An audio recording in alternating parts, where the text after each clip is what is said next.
The Unaspiring Rapper and Podcast on your ass, nigga. Sponsored by OVO. Oh, word. We just got signed. They picked us up. Yeah, you know what? My bad. I can't. Shit. Apple finally came around and gave it up to us. I shouldn't leak that. I apologize, bro. I'll edit that. Anyway, what's good, bro? Let's get to it. Spotify missed out on us, nigga. Anyway, shit, where you want to start? Joe Budden fucked it up for everybody. Rest in peace, Cicely Tyson. That's how I'm gonna Last time I saw her, she was in a wheelchair too, and I was a little worried. Word? Yeah, she was in a wheelchair last time. I couldn't even tell you the last time I seen her. It was rest in peace. Black excellence, like some black excellence shit. Okay. I think the last time I had seen her was when what I can't remember what Obama awarded her with. I think that was the last time I had seen her like on camera. Mm-hmm. So I know me and you talked off air a little bit. Yeah. I kind of want to get into it a little bit. Oh, it's a lot to get into. All right, let's title this episode "Surviving Chris Stokes." Okay. I see what we say. Oh, what they say? Oh, we pod now. I got my drink. Let me get some water for this too. Hold up, goddamn. Got the alkaline for this. So yeah, this is for the listeners out there who may listen to us that don't know about it, which I find it hard to believe, because if you found us on YouTube, you definitely found that. Yeah, and you came across this fuck shit. Absolutely. So where you want to start? This should be. Well, let's just give a quick background of Chris Stokes. Chris Stokes is considered a musical genius in some circles of the music industry, responsible for numerous child acts and adult acts. B2K, et cetera. A lot of child acts. Clearly, I guess. Yeah, a lot of child acts. So, a few years ago, Raz B, who was a member of B2K, came out with some allegations about. He said Chris Stokes was fucking him, is what he said, and he had Marcus Houston, who he had already groomed, assist him in the process. Mm-hmm. So that's what we're talking about right now. Yeah, man.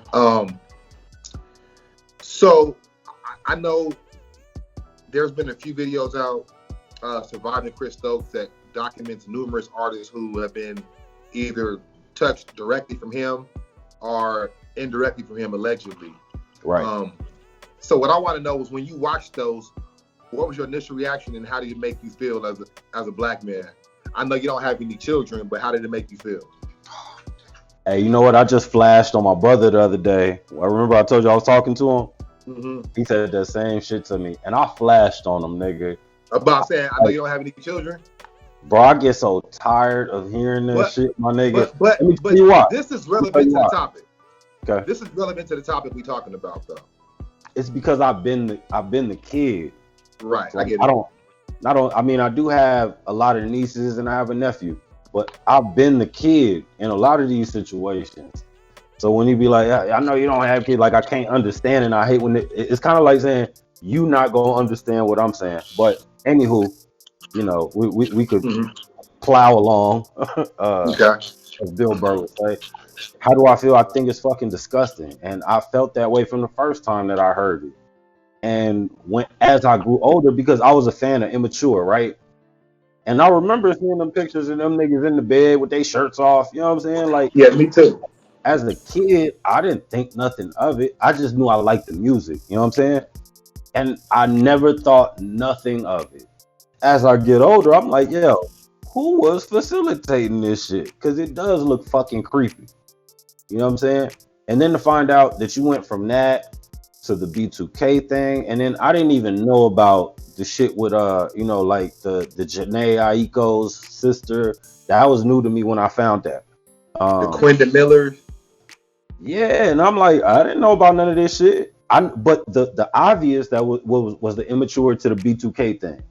And Ricky Romance.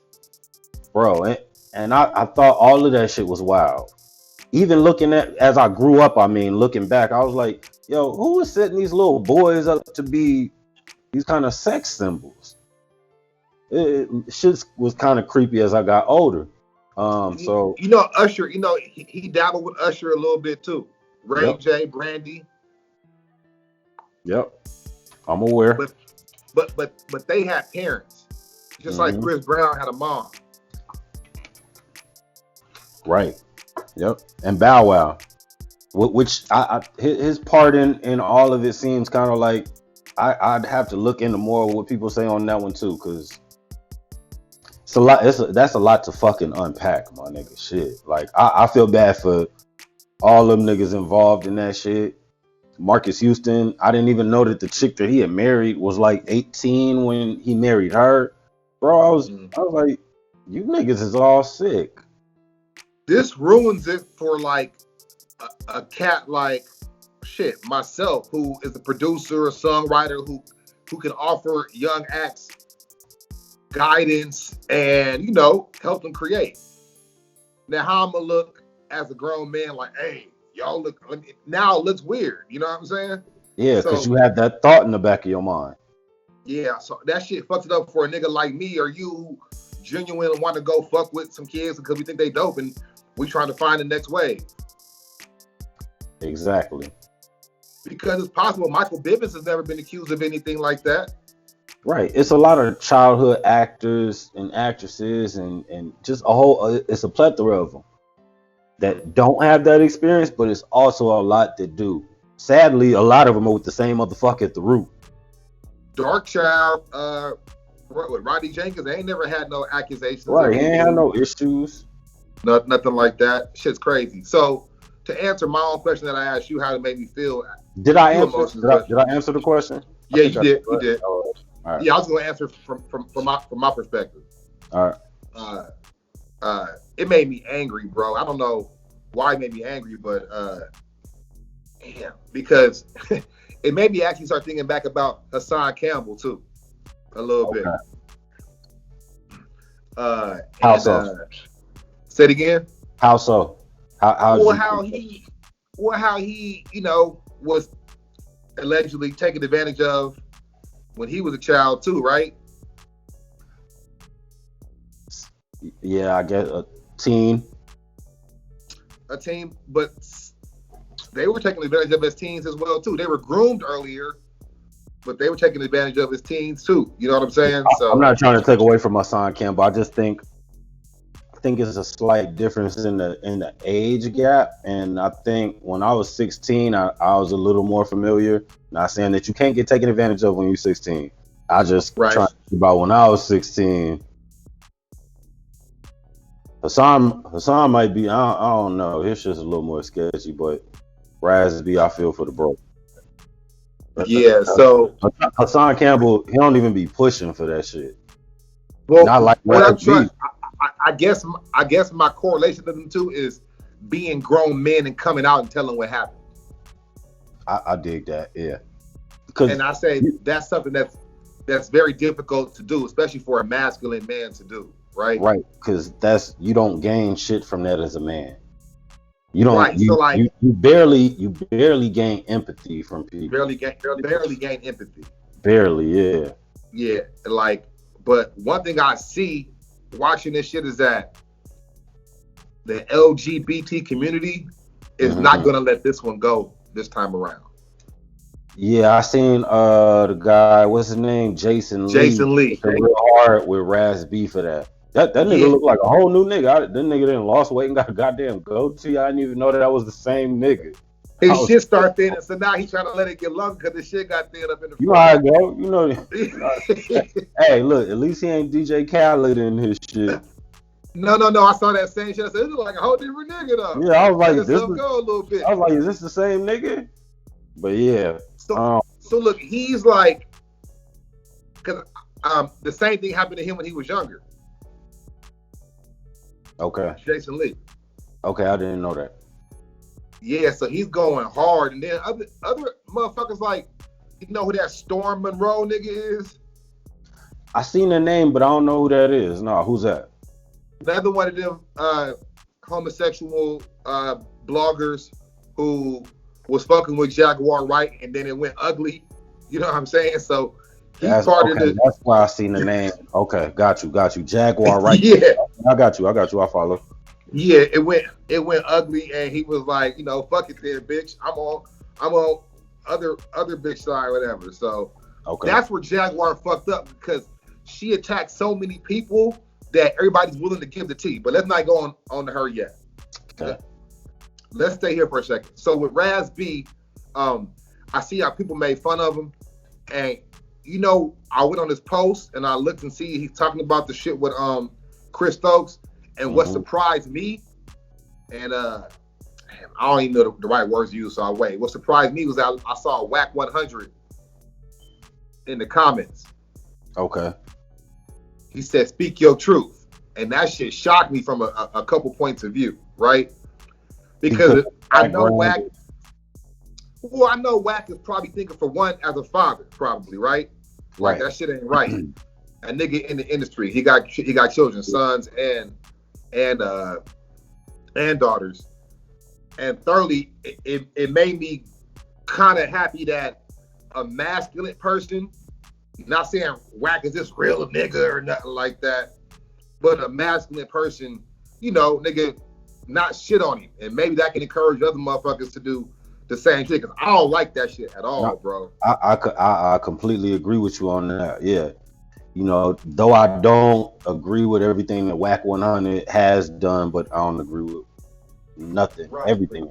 Anyway, I rock with that. Like that's cool to me. To me, that's cool that he stood behind him on that. And I've been noticing that trend pick up for Raz B. And I think that's cool, because I think that's cool too.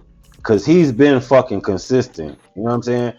I don't know what happened to Orlando Brown, but he does other stuff that makes it hard to get behind him. Right? Like, absolutely. Like Nick Cannon, like it makes it the way he goes about it. Raz B has been consistent, bro. And I feel for dude. Like it looked like it looked. That nigga said, you know, I think he need to chill out right now with the catch the fade shit. Understood that I'm sure you want to catch the fade and some. That won't solve anything. But no, I think he on the right path with the polygraph. So that nigga take the polygraph. That's not hard to request from somebody. You know, watching that little put together documentary, the shit that fucking killed me the most was when him and Quentin was on the phone talking. These niggas ain't never talked before, no relationship. And they connecting. Them niggas is connected. He said, bro, how do you know about that? The burgundy sheets, the burgundy. I was like, yeah. Nigga, the glass jar with the change in it on the wooden bed, bro. I said, whoa. I saw that when it first came out years ago. But when you watch this documentary with the rest of the new info, yeah, bro, that shit, that was hurtful to watch, my nigga. Yeah, that was hurtful. I can't explain it no other way. That shit was hurtful to watch, bro. Yeah, because it ain't like, because it was times when Raz B was acting erratic, and expressing this shit. So it made it. I wasn't going to deny what he was saying, but it made it a little harder to take in, because I'm like, damn, he all over the place. The fact that he seems like very clear-minded and mature, bro, that shit hurts. I ain't going. I see Zab Judah try to capitalize on it with the boxing shit. Did you see that? Oh, yeah, because they were rocking together, right? And he does that celebrity boxing shit. Zab Judah is part of that. Yeah. So, but man, yeah, that shit, man, that shit fucking makes me angry and like a lot of different emotions at the same time, man. And I just hope motherfuckers don't start I hope people fucking like ride with Raz. If you know what I'm saying, if this shit is true, which I personally think it is. I don't know to what extent. I have a feeling it is too. But you know, don't attack this man and shit. And I like to see more masculine men get behind the shit, because that'll force Chris Stokes to have to play a hand. That's what I'm saying. What I would say is, all you niggas take polygraphs. How about that? That's a real genuine thing to do. Take a polygraph. But if you have a lawyer, your lawyer will always tell you not to. But if you're telling, Anybody that's telling the truth ain't gonna hesitate to take no polygraph. Not always. Not always though. Not always. I couldn't think. Tell me a situation where you're telling the truth and you're not gonna take one. If a Just give me. bitch accuses me of rape, if a woman accuses me of rape, never met her before, never been in the room with her before, we ain't got no connection, no DNA, I'm not taking no polygraph. I would. She can take it. Well, I would encourage. I would push for that as well. I'm not taking shit if I ain't got nothing to do with that. Like, I'm not taking it. I mean, And what's the chances? Smart lawyer. What's the smart chances? Lawyer. No. What's the chances that a woman you don't know is gonna accuse you of that? A woman you don't know. You ask me a scenario. And All smart lawyer will advise you not to, because what happens if you fail it? Just because you're nervous. It's possible. I guess so. I'm willing to take one. Just what if? Yeah, that's a possibility, because you can be nervous. I've taken a polygraph, my nigga, and so I understand. You like, it's just you in there, so I've done it. I applied for a gig before.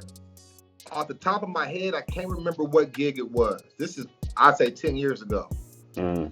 And it was the weirdest shit. I went in for the drug test and everything. I already had the pee and shit ready, right? So then they had me come to this room. I can't remember what it was. Nigga, they had to do a polygraph test right then and there. You ever heard of some shit like that before? Not for a job. I can't remember if it was the bank. I can't remember what it was like being a cop or something. You was trying to be police? Nah, my nigga, that's what the weirdest shit. I have to ask what the gig was from. Damn, I can't remember what it was. But I mean, but look, they had me go in the room, nigga. They had me go in the room with the nigga, right? I'm nervous off the top, bro, right? Like it's the real police and shit. And he asked me shit, nigga. I lied and still passed it. Okay. That was my point. So I know there's these small percentages and shit of, you know, being able to pass and not pass, but